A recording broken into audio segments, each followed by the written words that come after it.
What is up, people? This is the AI Bots. I'm Chazzy, and with me is Dan. How you doing, man? I'm doing all good. How about yourself? I'm superb, mate. I'm superb. 2 weeks off, nice and relaxed, nice and ready to go.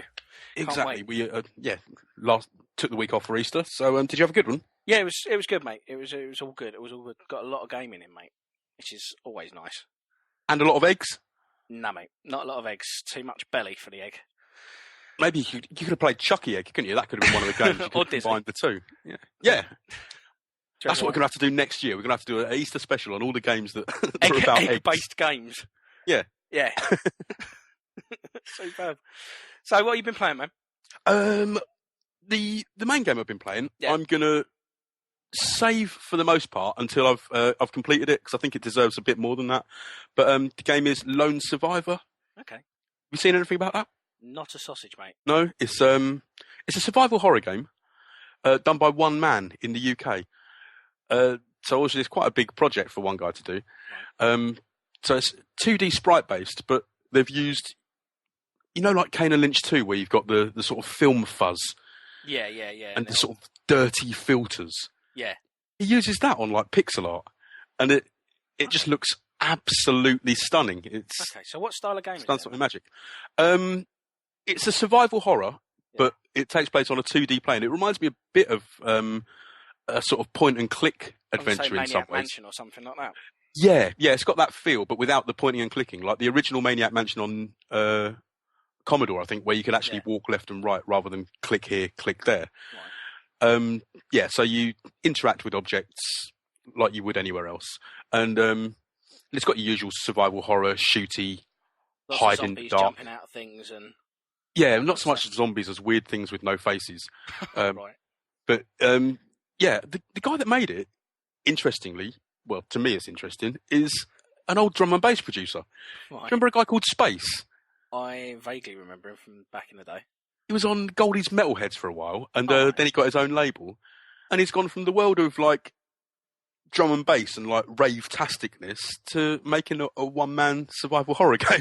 Sweet, mate. Yeah. That's cool. That's a bit of a career step, isn't it? Yeah, man. Bit of a change. Yeah. So, like I say, I'm going to save it until I've finished it, because I think there's going to be quite a lot to talk about with the story, and I don't want to sort of spoil it or go halfway and not be able to sum it all up. So that's going to be my game for next week's show. But I just wanted to mention it because if anyone out there is looking for something a bit different, I can highly recommend this. You won't go wrong. It's only a tenner. Oh, where can I pick it up from? Lonesurvivor.co.uk. That's lonesurvivor.co.uk.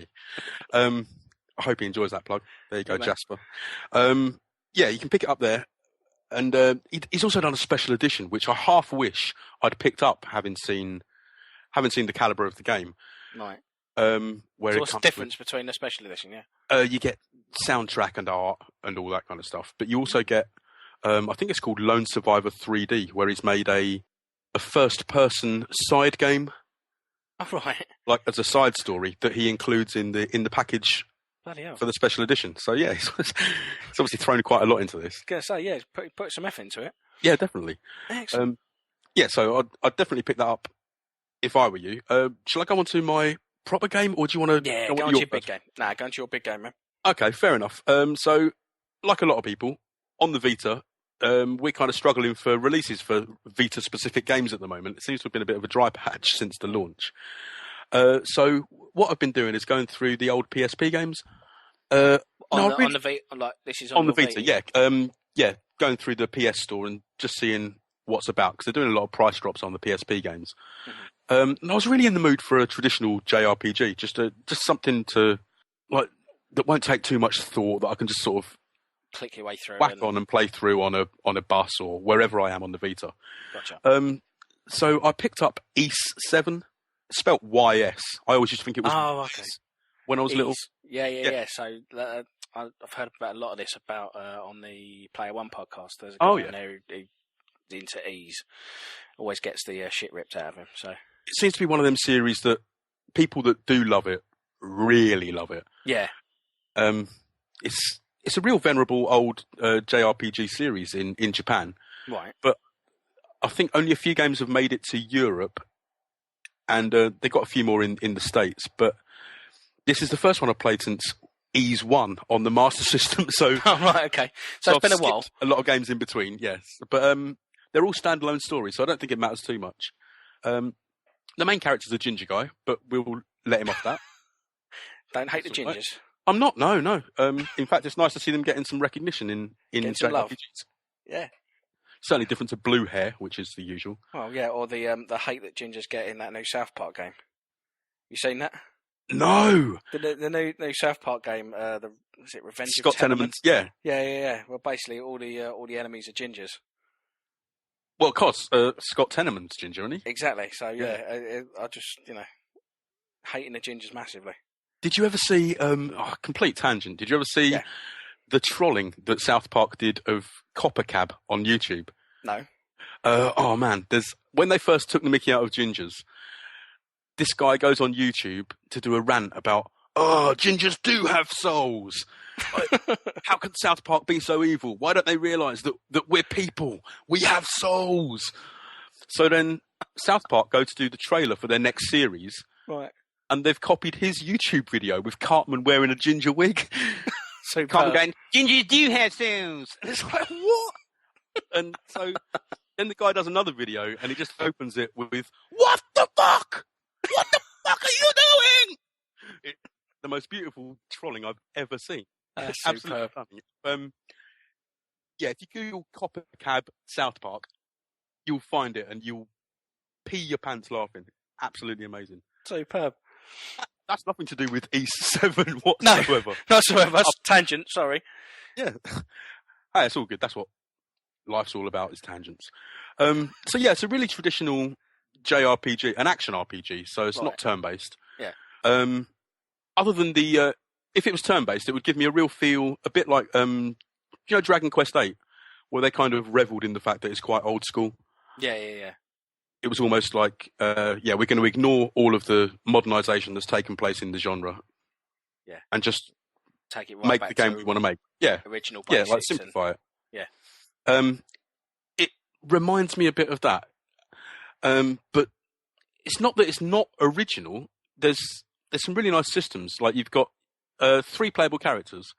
You've got your main ginger guy with a big sword, and then you've got your chubby blue-haired sidekick who punches stuff. I think it's like more of a melee character. Right. And then you've got a chick who fires arrows, but you can swap on the fly. You just press the circle button, and you can swap between any of them. So, like, you can suddenly turn it into more of a sort of shooter by going to the archer, and then. Oh, okay. So it actually physically changes the mechanic, sort of thing. Yeah. Depending on who you have. Yeah, and obviously there's sort of puzzles where you need to swap to certain characters to carry on and that kind of thing. Okay. But then it's also got. Do you remember you were saying with El Shaddai, with where you have to have certain weapons to kill certain enemies? Yeah. Yeah, that was really interesting. Yeah, it's got that system with the 3 different characters. Okay. So rather than having like the 3 different types of weapons of El Shaddai, you've got 3 different styles of combat. So you're having to switch backwards and forwards between different characters to take your main character is better at hitting. I think it's fleshy enemies or right. But you sort of weaken it with one and then attack it with another. Not really. You just kill it. You just kill it with the one that is best at killing those type of enemies. But yeah, I'm just really enjoying playing something decidedly old school. No, it's really nice. Always good to go back and sort of remember what it was like before. Especially on. I mean, it's not all that old. It's only a couple of years back. I think 2010 was the release date, but it was only £8 on the Vita, and it pops off that screen like you've never seen. It still looks good. Yeah, it looks stunning.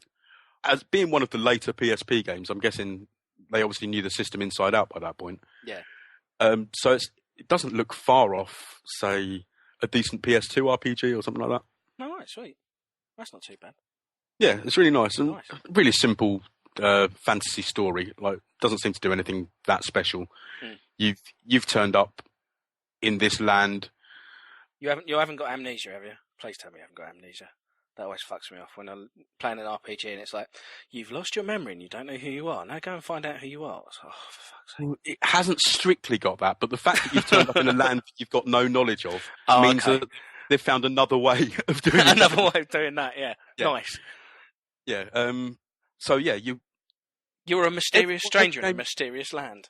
Yeah, it's exactly that story. And from what I've heard, every Ys game has that same plot. With the same character. It's the same main character through all the games. So it's a bit like Zelda then? Yeah, except not different versions of Link. They're all actually the same ginger guy. Oh, right, okay. But nice. Yeah, if anyone's looking for something on their Vita and they're like waiting for games, I can highly recommend, for the sake of £8 on PSN, give it a shot if you like JRPGs. That sounds pretty cool, man. How about you? Been playing anything interesting? Me? I have been playing through Enslaved. Oh, yeah? Yeah. Sort of heard about this on Kane and Rince. Yeah. They were talking about it, and I thought, right, I'm going to stop listening to this, and then go and rent me a copy of Enslaved and have a play through this, because it sounds quite interesting. And yes, really, really good. Really, really enjoyed it. Probably one of the most... See, what I like is, I don't know if I've said it before, but story-based games.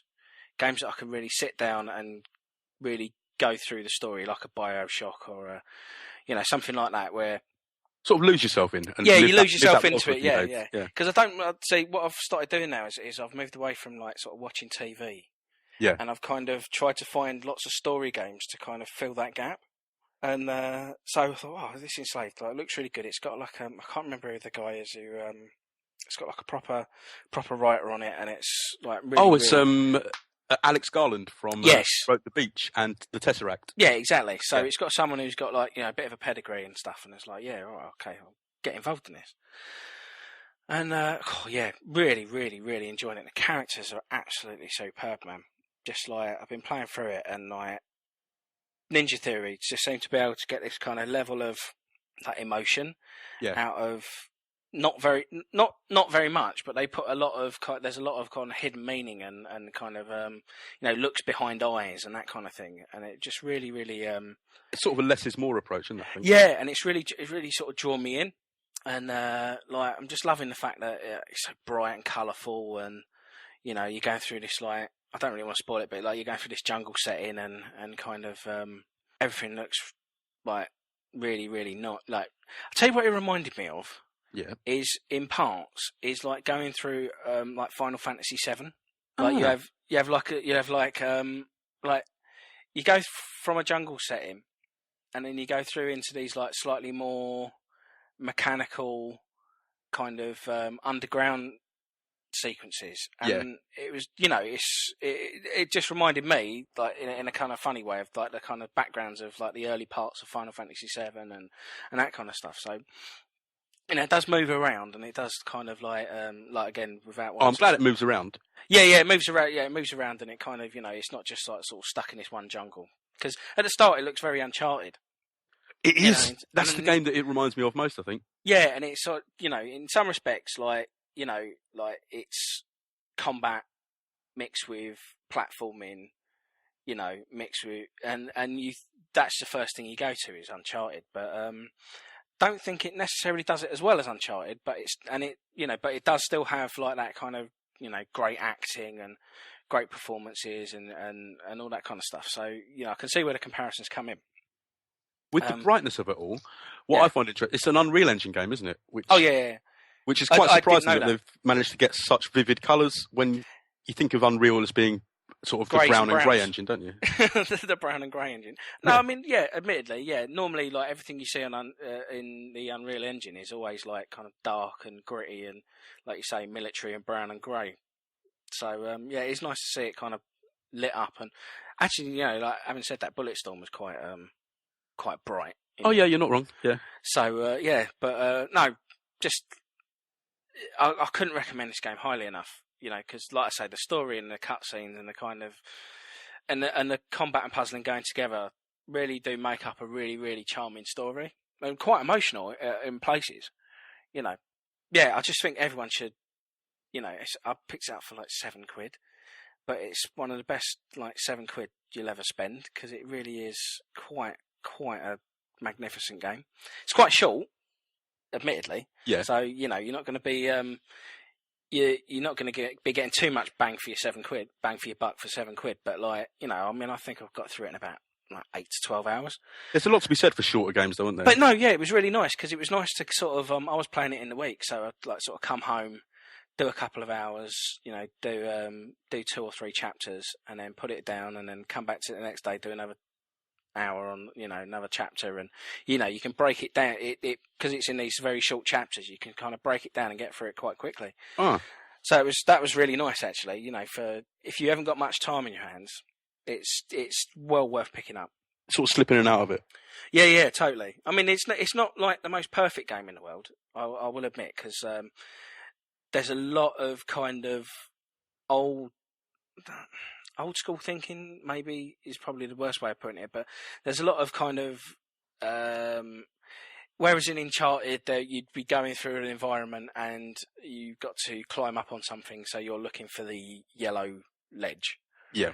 On this, it's like bright, glowing, flashing on and off. Yeah, a bit like the old Resident Evil. Look over here, there's a gem in the corner. Yeah, exactly. I'm over here. Woo, I'm an edge. It's like, okay, fair enough. And I just found that a lot of it, there's an awful lot of hand-holding in it. An awful lot of hand-holding. Well, you can't go wrong when in the sort of platforming climbing sections, can you? It seems a bit on rails almost. Yeah, but then there's other things as well. Like you get this. I mean, again, if you're going to play it, slight minor spoiler, but you get this like very early on. You get a dragonfly. Yeah. And basically you send this dragonfly off, and it sort of scans the entire area and gives you a flyby of essentially the entire level, so you can sort of get an idea of what you're going to be up against before you even go through the level. And it kind of just ruined the exploration of the game for me, because it was just like, right, here's everything. Here's a decent overview of everything. Right, you've got to go from here to here to here to here to here to here to here to get to that exit. Go. But you would have rather found that yourself. Yeah, it's just kind of like, oh, right, okay. And then to a point, it becomes slightly, you're going through the motions a bit. Yeah, like they obviously throw in stuff that kind of stops it from being like going through the motions, but there is a kind of, here's the next puzzle room, and it's like, really, could you not have found a slightly more elegant way of doing this without, basically getting to every puzzle room and going, here's an explanation of what you've got to do, So maybe a slightly ham-fisted approach to. Yeah, it's just, unfortunately, like the cutscenes are so very, and the story is so delicate and nuanced that when you get into the actual mechanics and the actual gameplay of it, they're not as subtle and clever as the rest of the game, and it's really, really unfortunate because it still leagues ahead of most other games in terms. Yeah, but that's the thing. And concept, totally. Right? Oh, totally. But it's just one of those things where it's like you just wish that there was like that little bit of extra something to just combat that, and then it would be like this amazing triple A out of 11 out of 10 game. Such a shame. And there's bits of it like feel like a PS2 platformer, and like some of the animations are a little bit. I mean, if I was forever like running up to a waist high wall, and to go to jump over it, but I wasn't. The hit detection wasn't kicking in, so I'd run into the wall and it wouldn't jump over it. And so I'd go and try and do it again, and it wouldn't quite work, and I'd have to move around left to right, and all of a sudden the animation would kick in, and he'd climb over the wall, and it's like when that happens, when you're being chased by something or someone, then it must get quite annoying. Yeah, it does get really annoying. So because what I found similar to that is it has that old problem that's not in many games nowadays, where say there'll be a slope, but you can't walk at it from the side. You need to go all the way round because he can't step up like 2 inches. Yeah. And it's like, you can walk that. I can see that your foot is going high enough to. Yeah, come on, look. Do that. Just make the extra effort, mate. Just make the extra effort. But no, it's just, I mean, these are really little tiny minor things, but like. I think that's a testament to how good a game it is, isn't it? That we're totally. niggling over such. You can niggle over such small things. But, I just thought it was superb. You were Absolutely. talking about the ledges in the game, but the biggest ledge in the game, Andy Serkis. Yeah, What man. what work he does on that, man? It's good, isn't it? Oh, yeah, it's amazing. Like, I didn't actually realise that was his voice work until about halfway through the game, and I won't again. I'll leave it at that. But then you realise it's him, and it's like bloody hell. And then sort of looked into it afterwards, and kind of like knowing that he does all the motion capture work and all that kind of stuff. Yeah, amazing, absolutely amazing. You know. Did you play Heavenly Sword? I didn't. No, I didn't because I didn't have a PlayStation 3 at the time. Yeah, I do now, but likewise, that might be if you liked Enslaved, it might be worth you going back and just having a little look at that. Yeah. Well, like I said, I was listening to because what they do on that Cane and Rinse, I think it's issue 9. Yeah, of Cane and Rinse. If you go and listen to that podcast, because it's amazing. I won't do it right now because we're sort of recording our own. But yeah, well, I will go back to it. Yeah. Didn't mean now. Oh, I mean, that'd be a bit rude as well, mate. but yeah, go and listen to issue 9 of Cane and Rinse because they do a Heavenly Sword and Enslaved double header. Yeah, where they go through the entire game and just basically dissect it, and it's amazing. And like I said, I've listened to that Heavenly Sword one, and like you've just said, and I think I might go back to it and go and have a look at that now because I'm sure I can pick that up cheap somewhere. It would be interesting to see what Ninja Theory do with Devil May Cry, wouldn't it, or DMC as it's. Yeah, looking forward to that. It looks from the screenshots and the kind of trailers and stuff that I've heard about it. That looks. It looks stunning, doesn't it? Yeah, I don't know how they get the detail out of. Their textures seem to have, say, twice the detail of most others in games. It's totally a real visual feast, isn't it? No, yeah. They're always beautiful looking games. But so I've been playing through that, and then the only other thing, well, I've been playing through a lot of other stuff, but to keep this short, and so because we've been away for 2 weeks, and I've cracked through a lot of games. Bank holidays and all that are always great for kind of sitting down, closing the curtains, and disappearing in your own little world for a bit and knocking a few out. Yeah, mate. Well, not in that way, mate. No, games. Yeah. Yeah, games, knocking games out. Yeah. So I've been going through. I bought Legend of Zelda on the 3DS. Yeah. Because I've tried playing this game originally on the N64 and kind of got quite a way into it. And then for whatever reason, I think it might have been I got really into GoldenEye at the time. Just kind of totally left it on the shelf and never went back to it. So I thought, right, okay. So I bought when was it? And then I bought on the GameCube. I bought Wind Waker. Oh, and it was on the bonus disc, wasn't it? And I had the bonus disc for that. And I went to play it on the GameCube, and it was like, oh my god, this is so blocky, and the inner graphics horror of myself came out, and I was like, oh god, I can't play this. It looks awful. I can't deal with these retro blocks. It's doing my head in.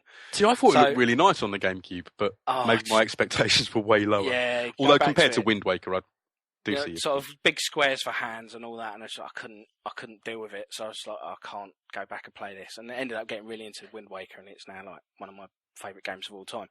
Can I just say, for any listeners with big square hands, we're not saying that you're ugly. Yeah. It should be left in the past. Sorry. Didn't mean to offend. I'm sure there's not many of them out there, don't we? Big pixel hands. Exactly. They'll try sending an email in, but it'll just be like bashing all the keys, so it won't make any sense anyway. So I ended up. So I've obviously I got a 3DS, and I thought, right, okay, I'll give this a proper go now. They've tightened up the graphics and gone for a HD remake on it, and God, that's been a godsend to me because any HD remake, because I'm a graphics whore, is always a total godsend to me because that is, I don't know why, it's just one of those things that really holds me back from playing a lot of retro games. So all these kind of Metal Gear remakes and the Echo and Shadow of the Colossus, because I've never played those. Yeah. For whatever reason. And now they've got HD remakes, I actually really want to go back and play those because they're not just going to look hideous, and I'm not going to kind of... In my brain, it's kind of it's been stained by having shit graphics. Or old school graphics, I should say. Yeah. So I really, so I love all this HD remake stuff. It's funny how for years people complained about unoriginality and re-releases and that kind of thing, and now everyone seems to love HD collections. Yeah, but I think it's as long as you target it to games that maybe were brilliant but not many people played. Yeah, I think that's fine. I think it's when you sort of go back to like when they've done Splinter Cell HD collection, maybe there's not as much need for that as there is for totally. Eco and Shadow of the Colossus. Yeah, totally. I think it's more of a fan. I think it should be more of a fan pushed kind of thing. But so anyway, I've picked this up and brilliant. Like the 3D visuals in this remake are subtle, but they just add so much to the game. Like, just I can't really explain it because it's a very visual thing, but it really, really like and the kind of all the updates to the sprites and the main character and all that kind of stuff. Really, really like I'm really, really comfortable playing with it. Really, really happy playing it, and it's as my mind remembers Ocarina of Time was, as opposed to what it actually is. Yeah, exactly. So so the main reason I picked it up. So I'm loving it, and I haven't got very far into it, so I'm not going to go on. And everyone knows about Ocarina of Time by now, I should imagine. If you're listening, it's quite a well-known game. If you're listening to this and you don't know what Legend of Zelda: Ocarina of Time is, go and get yourself a copy. It's brilliant. Yeah, but just don't get it on the N64. yeah, get it on a 3DS because like that's the one. That is the one to have. And so loving it, and the reason I've got it is because you and I are going up to Glasgow in like 28 days, something like that. Yeah, Dorka Patusa's coming up, less than a month away. Yes, mate, we're on tour. The AI Bots are on tour. It's sounding exciting, isn't it, as well, from all the stuff. Yeah, I'm really, really, really looking forward to it. Yeah, because like you've got the video games, have got consoles and two big like giant projection screens, and people are bringing their own kit as well with them.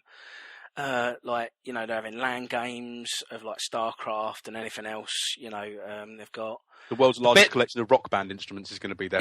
Yeah, from the sound of it. Yeah, from the sound of it, it's going to be. Yeah, no, there's going to be lots of singing and fake guitar playing. So that's going to be good. So I can embarrass myself doing that. And then but the bit I'm most looking forward to is they're having like a lot of tabletop games going on. Yeah, and like because I'm really into. I'm really into the Penny Arcade has got me into this whole D&D thing. Yeah. And I've just I'm making very like tentative, dipping my toe in the water of like, you know, learning about board games. So to be able to actually physically see some guys sitting down and playing games and maybe having the opportunity to get involved in some, you know, might just push me over the edge to actually go and invest in some like mad, you know, expansive old board game. Yeah, board game that's like the, you know, like what's that Arkham Horror that, you know, stretches out. Yeah, I'd love Ziv to show us Arkham Horror, man. Yeah, I'm sure they probably won't bring that because it's massive. But yeah, no, see something like that going on would be amazing because you know, I've only ever had it. My only exposure to that kind of D&D thing is the Penny Arcade podcasts and the video that they did. Yeah, of like their D&D games. So and they're like amazing. So even if I'd love to be able to see that in real life, all going on, and you know, you linked me to one of their live plays from, I think it was from PAX last year with Will Wheaton, or from the year before. Yeah, and yeah, it was really fascinating. It's made me really interested in trying that out. Yeah, so really, really looking forward to that. Really looking forward to it. And there's a lot of guys going, like, and a lot of podcasters going to be up there. A lot of you know, guys that I recognise from forums and stuff. So it's going to be really nice just to sort of meet up as a big group, isn't it? And get to know people. It's going to be brilliant. It's going to be brilliant. I'm really looking forward to it. Basically, having 2 days away, geeking it up completely. It's going to be brilliant. I can't wait, mate. I'm really excited. Should we let people know where and when as well? Yep, it is up in Glasgow at the Strathclyde University. It's actually in the Student Union Bar. And what date is it? It's Saturday, May the 12th. Yep. And Sunday, May the 13th. So it's that weekend. And if anyone wants to come along, it's totally free. So if you want to meet us and a bunch of other really nice gamers and podcasters, I mean, you can go to Dorka Patusa. That's DORKAPATWOZA .eventbrite. That's bright with a TE .com, or if it's too awkward to try and work out those spellings, just Google Dorka Patusa and you'll find it. Yeah, and we'll try and put a link to it in the show notes. Or yeah, we'll do that. Yeah. Yeah. Sweet. So yeah. So like I said, I've got. So you're just going to be lost playing when we're there. You're just going to be playing Ocarina of Time. Yeah, essentially, it's just with me in a corner. I might do it as some kind of like sponsored event. Just me sat in a corner somewhere, see if I can play through the entire game in a day, or something strange like that. But no, no. You have to dress up like as single. I'm single. going to take it. Yeah, I mean, I'm flying up there because I'm right in the south of England, so I'm flying all the way up to Glasgow. So I'm going to have something to occupy my time. On the travelling and stuff. That's just going to be perfect. It's going to be absolutely perfect. Sitting around in airports and all that kind of stuff. So yeah, really looking forward to that. So yeah, can't wait. I'm just so excited. So less than a month. Less than a month. Yeah, exactly. And I get to see you. Yeah, for the first time since last September. Yeah, exactly. It's the day before my birthday. Exactly. And what we'll do is we're aiming to do some shows from the event and recording some guys and having a few little interviews and bits and bobs. But just something impromptu to try and for people that can't be there to get a flavour of get a flavour of what's going on. So that's one of the things I liked about it last year was being able to sort of watch the live streams and.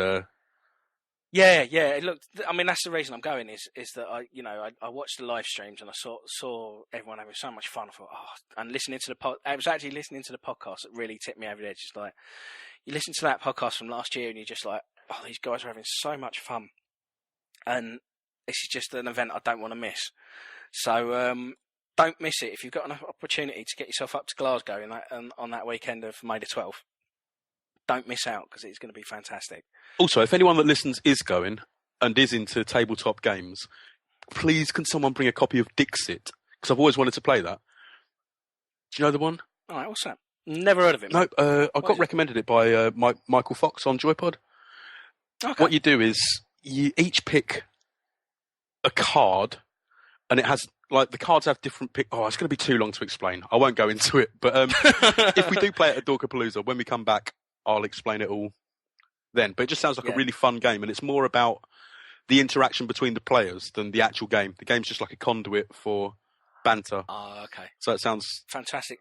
Like what's that card game that Giant Bomb keep going on about? I can't remember. Munchkin? I'll cut that bit. No, not Munchkin. There's another one, but I'll remember it later. Cards for Humanity. Cards Against Humanity. Something like that. Oh, I'll give that a look as well. Apparently that's very similar. From it sounds very similar anyway. Yeah, but so that's Dorkapalooza. Yeah, really looking forward to that, man. Is it time for a break yet? Yeah, I think we've just come to a screaming halt. So maybe, possibly. I reckon it could be. Also, we've been waffling on I've only just had a look at the Audacity. We've been waffling for ages, man. Have we? Yeah. Oh, mate. That's what happens when we don't do it for 2 weeks. We just waffle and waffle. So I reckon that's time for a drink. Yeah, let's go for a drink. Nice one. See you in a bit.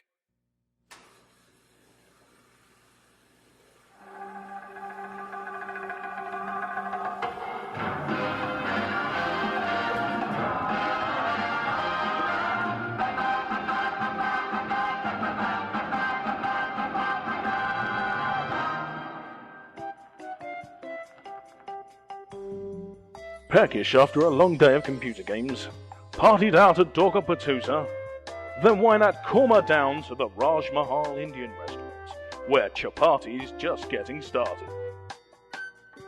We have an extensive menu and there's something for everyone, even if you like chips. When it comes to authentic Indian cuisine, Glasgow's gourmets agree there's none finer. So make samosa your stay in Glasgow with a meal at the Raj Mahal Indian restaurant. And why not wash it down with a bonny wee lassie? It'll only take a minute to walk. In fact, we're pretty much right across the road. The Raj Mahal Indian restaurant, 29 Acacia Avenue, just next to the cash converters.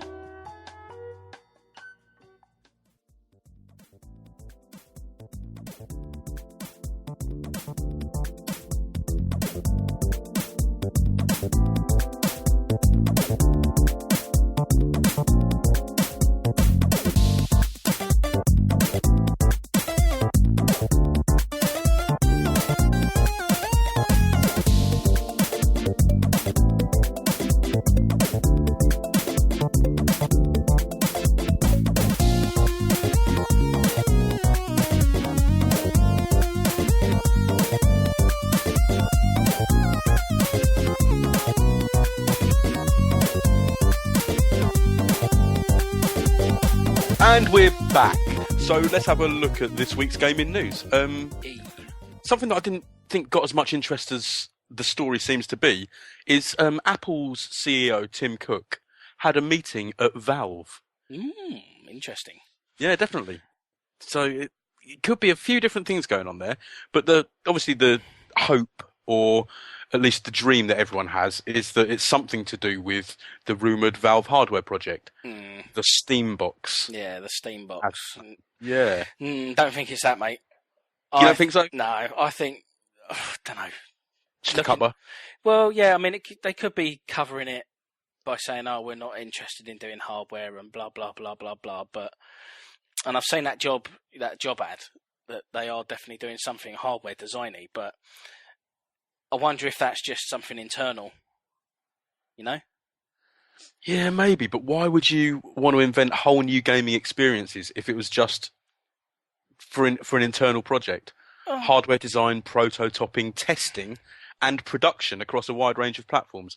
So, yeah, it's interesting. It's definitely interesting, but I just wonder if, like, Tim Cook's gone in there to kind of talk about the future of downloadable, content and because they've got iTunes and Valve have got Steam, and they're the two biggest, two biggest people doing that, really. Yeah. Delivering stuff digitally. I'm wondering if they're kind of having a little chat and seeing where the land lies, Yeah, possibly. Could they not just do that on a conference call or something like that? Yeah, but, you get to go and see Valve and they're spinning it all, I suppose, yeah. He just wanted to see what's up with Half-Life 3. Yeah, go and see their moving turret in the reception. Have you seen that? No, have they really got one? Yeah, they got someone, Weta built them a real-life turret from Team Fortress that when you come into reception, activates and then follows you around the room. Oh, awesome. It's apparently well scary, but, genius at the same time. So that's probably his reason for going then, isn't it? You're right. Yeah, mate. Yeah, definitely. But it could always be. Wouldn't it be great if Steam was available on iPad? Well, you never know. It could be something like that. It could be a mixture of the two, integrating Steam technology into the fabled Apple TV. Wouldn't go amiss, would it? Apple TV's kind of has that not sort of died a death, really? Yeah, but what they're talking about is the new one where it's an actual television. Because they've got, I've forgotten his name now, but they've got some super shit hot designer who's just said he's doing some work with Apple. So the rumour is that they're actually making an actual TV, like a Sony telly, but then it's going to be Apple TV built in, and it's all going to be all singing, all dancing. Yeah. But that's another rumour, you see. So who knows? Exactly, it's all up in the air, isn't it? Yeah. Or it could, or it could just be two blokes having a chat about the future of digital downloads. Who knows? Yep, it could have just been maybe Valve just got a nice canteen and he fancied. Yeah, pop over, get himself a nice chicken wrap, and then I reckon in Texas they probably have a pulled pork sandwich or something like that. Really? I reckon. Oh right, okay, fair enough. You know more about food than I do, mate. Yeah, maybe. Yeah, or it could have been brisket. But I'll shut up about what food Valve eat. It's the hot topic of the day, mate. What do Valve people eat at Valve? Anyway, so what else you got, man? Well, Fez finally got released on Friday. Yeah, I had a go on the trial of that, and it does look very, very good. Yeah. So 5 years in the making. Mm-hmm. Phil Fish, the designer and producer, director, everything pretty much. The one-man band. It's not really a one-man band. He's had a few other people work on it as well. Okay. Renoir Bedord, I guess, in French, is one of the other brains behind it. But yeah, Phil Fish seems to have ruffled a few feathers in the past year or so, didn't he? So right. Yeah. I heard the whole thing about the Japanese can't make games anymore. They're rubbish. Yeah, he said that, and then there there was a bit of a hoo-ha because he got nominated well, he put himself up twice for the IGF award. Okay. He'd already won an award in 2008 or 9 for best new product coming forward. Okay. But then he's entered it again this year and got the best game. So, like, you can't imagine it happening with a film, can you? Like, right, get Lord of the just keep we'll renominating just put it in Lord of again. the Rings Yeah. every year. Well, there's been some crap films this year. Let's put Titanic up for the Oscars again. Well, it is in 3D, mate. That does make a hell of a difference. Yeah. See, that's his way of thinking almost. Well, yeah, I That suppose. if a product's changed enough in that time, then you should be able to enter it again, especially as games do evolve and develop. So I'm a bit in two minds on that one. But do you think the game has transcended the antipathy that people were feeling towards him? Yeah, I mean, I think because you see it a lot. I think there was a big hoo-ha with Shadow Complex, wasn't there? Yeah. With, who's the guy who with wrote that? Orson Scott Card. That's it. Yeah, and his kind of putting it politely, his anti-gay stance. Yeah, So- and it's right wing on all sorts of other issues as well, yeah, isn't he? totally. So, and I think Funny there chap. was, people rightly or wrongly kind of stayed away from that game for that reason, and I just think that you on an individual level you're gonna take a stand on it or not take a stand on it, but I don't think he's really said too much that's he's not come out and said something like something completely outrageous. He's just said something that's kind of not the nice. He's just said something that's not the nicest way of putting. He's just come A out. point that many other people are thinking. Exactly, and it's kind of he's just been more insensitive than been a complete knobhead.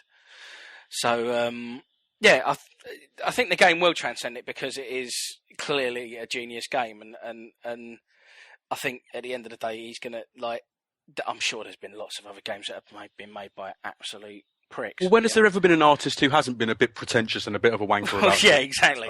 You've got to expect it, haven't you? Like, if with you didn't buy movies, books, music, anything. Yeah, if you didn't buy every game that was made by a complete dickhead, then you would, you'd never buy anything. Exclusive. Chazzy says here, all developers are dickheads. No, I didn't say that. I was talking about music and everything. I'm taking you out of context, I know. Yeah. You, I'll get you. Why Did you enjoy the trial? I did enjoy the trial. Yeah, I did. I think it was a wonderful piece of from the short time I played with it. I thought it was a wonderful little game, and I can see myself getting lost in that. It's just one of those ones where it's going to take up. So I feel like it's going to take up a lot of my time, and right now my time is very, very limited. So it's gonna. I will be getting it, but not straight away. Well, I saw Sinan Kubba from Big Red Potion. Right. Yeah. He's got all 32 cubes already, so Bloody I don't hell. think it's as big a game as Is it maybe not? you're thinking. No. Yeah, but I am rather stupid. Yeah, and he's quite a bright bunny, isn't he? So yeah, it's probably going to take me like kind of 120 hours or something, and it'll take him like 25 minutes. I bet he can do a Rubik's Cube with his eyes closed really, really quickly. Yeah, with his bum cheeks. Yeah, we'll have to check that. Is he going to Dorka Patusa? Don't know, we'll find out. If so, there's a challenge. Yeah, mate. So I'm looking forward to playing Fez as well.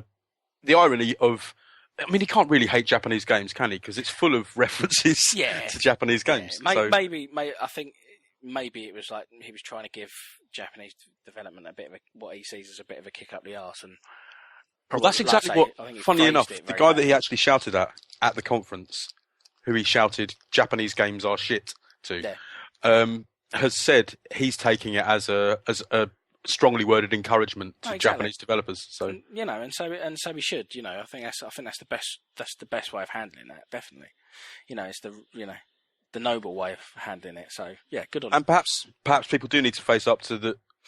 They can't keep trying to make Western games or making myopically Japanese games for their own tastes. Yeah.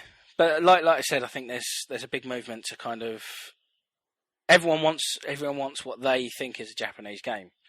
So it's just a matter of kind of getting Japan like hire an entire nation of people. You need to do this. Yeah, I've got Listen to Japan me. on the line. Yeah, exactly. Hi Japan. Imagine that. There's a big square of people, full, like sort of Times Square, but like full of Japanese people, and it just goes for miles and miles and miles, and it's just this like big speaker with my voice booming out of it. Hello, Japan. It was a bit like Eurovision Song Contest. They talk to whole countries, didn't they? Yes. Hello, Norway. Hello, Your Norway. votes, please. Exactly. But yeah, And they all cry in unison. Nul point. nil point. Nothing for you. There's been a really weird bit of news this week as well. Yeah, go on. I don't know where it's come from. I thought it was an April Fool's joke at first, just a bit late. Right.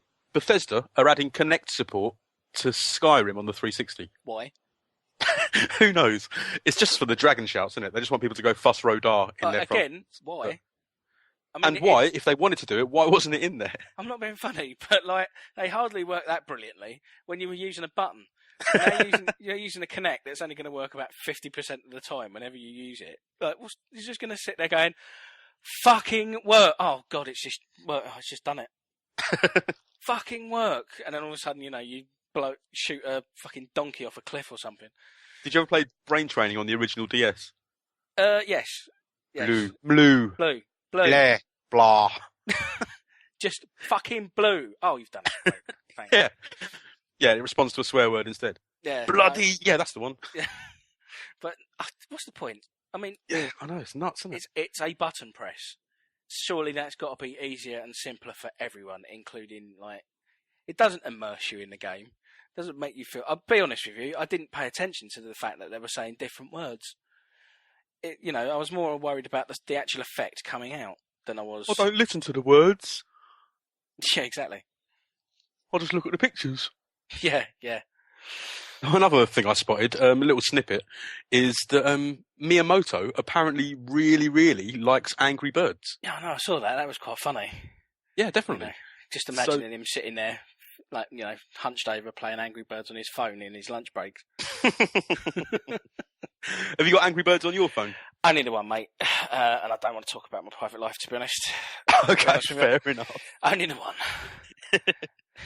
Yeah, so for anyone that doesn't know, because I know we do have a few listeners that aren't really that into games, Shigeru Miyamoto is the guy that designed Mario and Zelda. He's like a real icon of games design. He's the top bod at Nintendo, basically. Yeah, and a lot of the hardcore gamers sort of knock on Angry Birds, don't they? They sort of slag it off for being It goes into two camps. You've either got the people who really hate it because it's popular and a bit of a brand, and and it's not it's quite a simple game.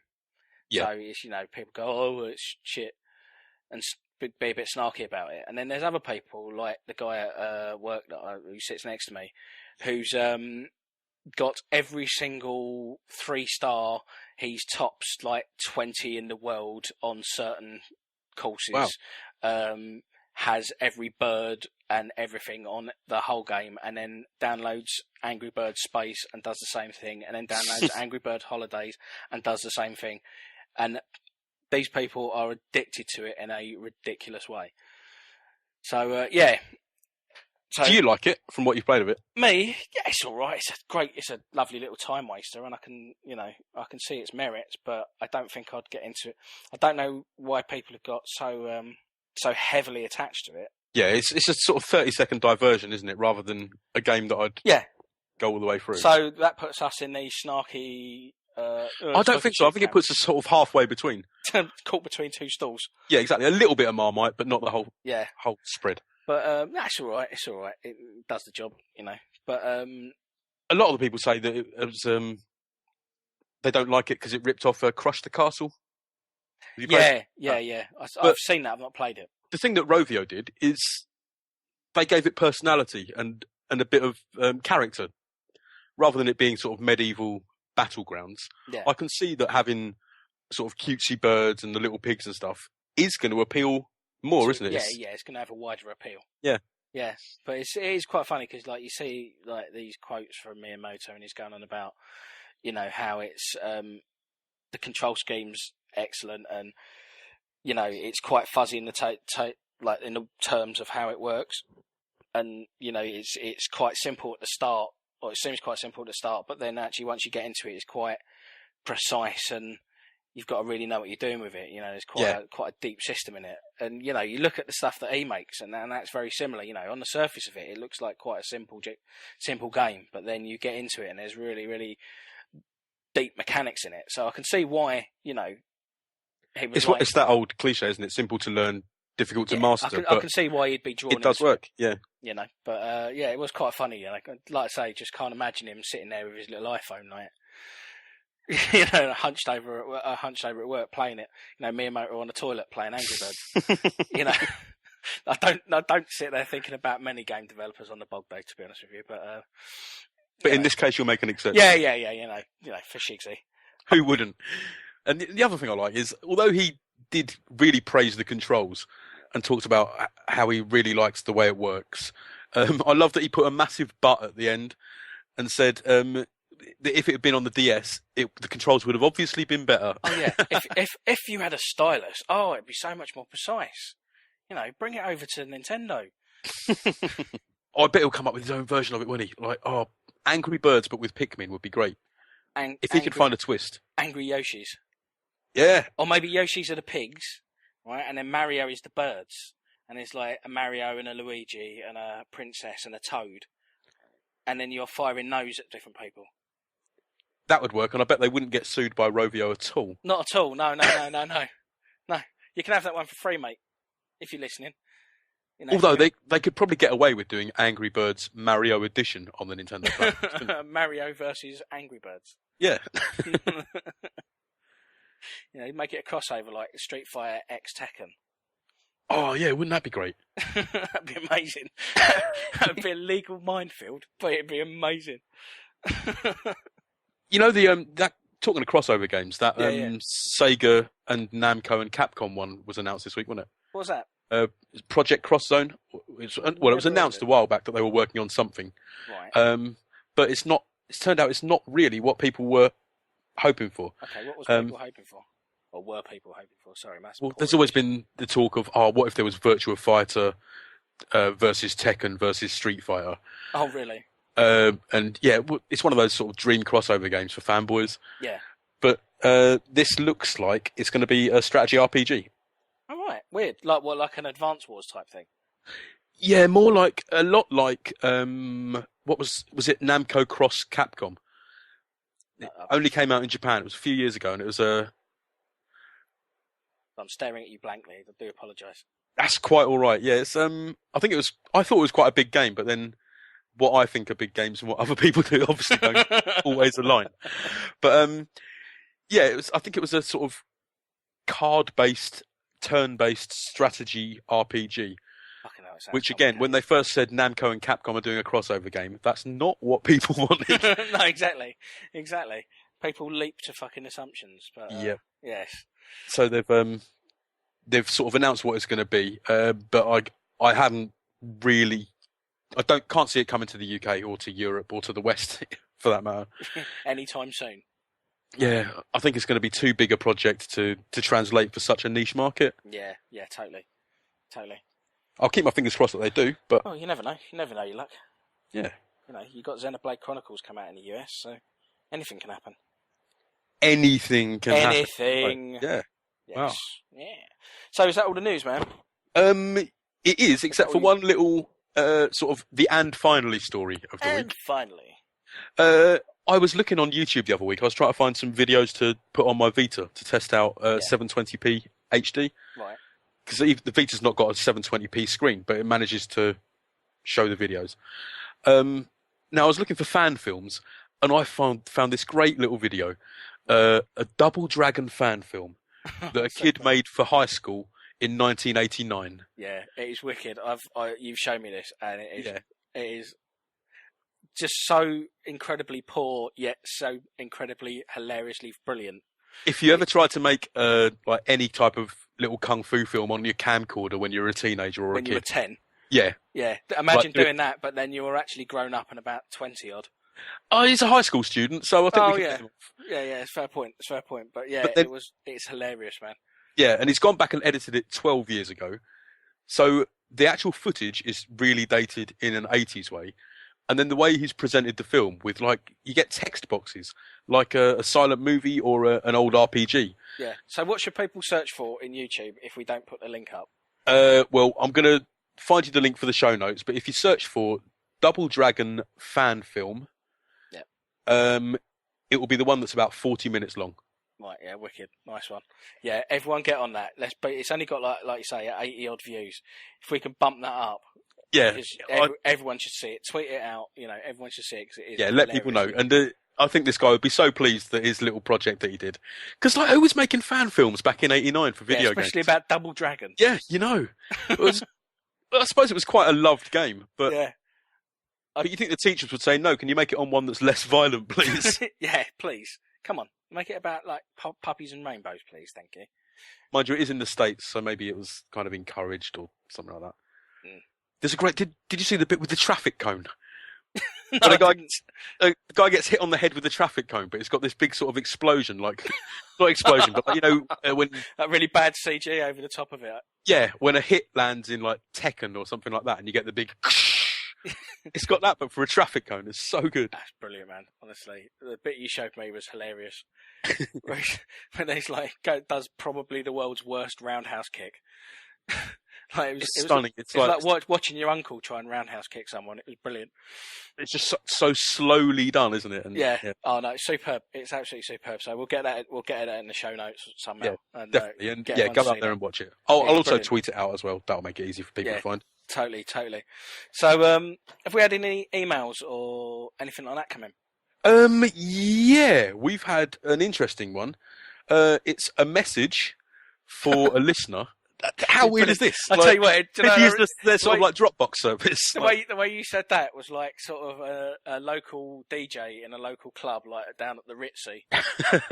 Hello, we have a message for you. If you have parked your car in the disabled zone, it is being towed away. So Mabel is 111 today. If you would like. Oh no, she's ill. She's ill. Oh, okay. Fair. Oh, blimey. Oh, hey. But yeah. So we're now doing requests, are we? Yeah, it seems that way. People seem to be using us as like their sort of like messaging service. Superb. Or something. Right, so we've got a listener right, yeah. Called Bazman. Right. He actually spells his name on Twitter BA2man, which his friend the bricklayer has noticed if you put the 2 as the letters rather than the numbers, it spells Batwoman. Brilliant.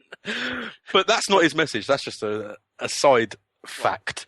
Yeah, we've got a message that his wife is going to throw out his Xbox if he doesn't get on the case and stop playing on it so much. Which, what a weird place to put that message on a video games podcast. Well, yeah, exactly. One, why tell us to tell you? And 2, mate, get that Xbox locked away. Get it in a cage. Yeah, definitely. Get a padlock on it, or put it give it to your next door neighbour. Get them to plug it in and run a fucking great cable into your house. Yeah, HDMI leads going here, there, and everywhere across the street. Totally, man. Totally. You could just get some super glue and glue the Xbox to the TV table, or your wife to the sofa. But then the whole TV table and everything is going out the window. Yeah, fair point. But then she wouldn't want to miss her soaps, would she? Yeah. Well, not that I'm generalising it at all. Hello, Dan the sexist.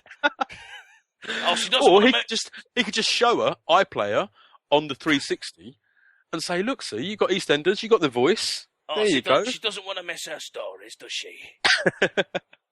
When she comes out at kitchen, she doesn't want to miss her stories. Nice, right, Dan. Fair enough. But yeah, I think he was playing too much Castlevania.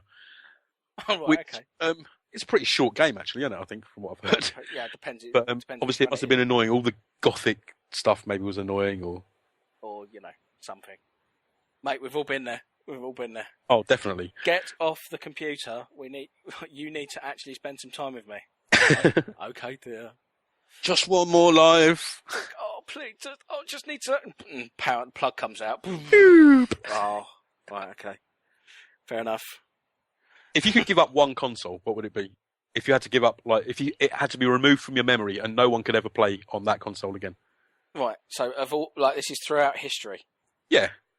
Does it have to you be can't cheat and say like the Virtual Boy because that doesn't count. Something that you've played, yeah. Yeah. But something that you've owned that if you got rid of it, no one else could ever play it and it didn't exist. But is this because it's a bad console or because it's a good console and I'm being punished? It could be a good console, but one that you don't think people would really miss the games for in the grander scheme of things. Well, it's got to be the Master System, surely. Oh, I was just about to say that. I reckon we're going to get some hate from some people for that, but Yeah, but Yeah. to be honest with you, you've got the superior Mega Drive that came pretty quickly after. And the Master System's library wasn't as, filled with gems as you would have thought it was. So I think, even though it was a great system and I enjoyed it at the time, looking back on it, you wouldn't miss the Master System, would you?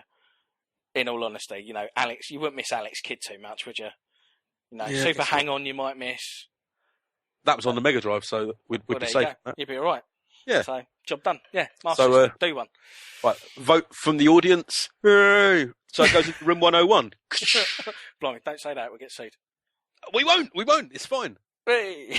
No one listens to us, so it's all fine. Hey! Yeah, and it's No, it's a theme from a George Orwell book. So oh, and okay. the book's nearly out of copyright. So And he's dead.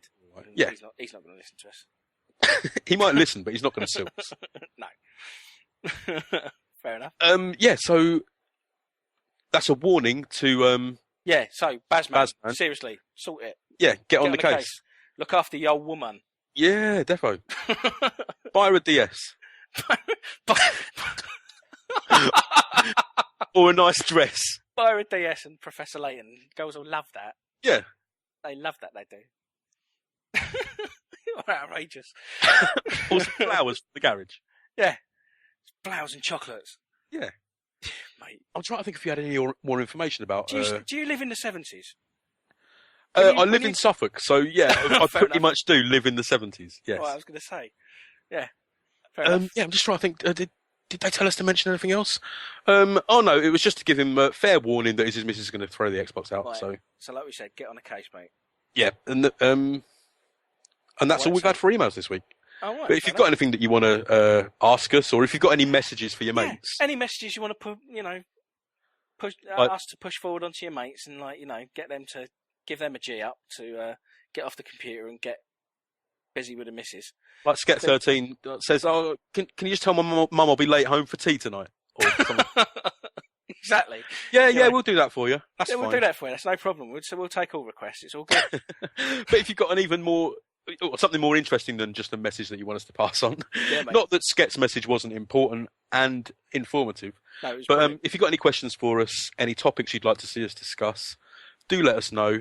Email at theaibots.com, or you can find us on Twitter at theaibots. And That is about it, I reckon. I reckon that is, isn't it? Yeah, mate. Right. So let's get out of here. Yeah, let's. It's been a long old record today, hasn't it? Yes, mate. It's been a tough one, but let's just get out of it.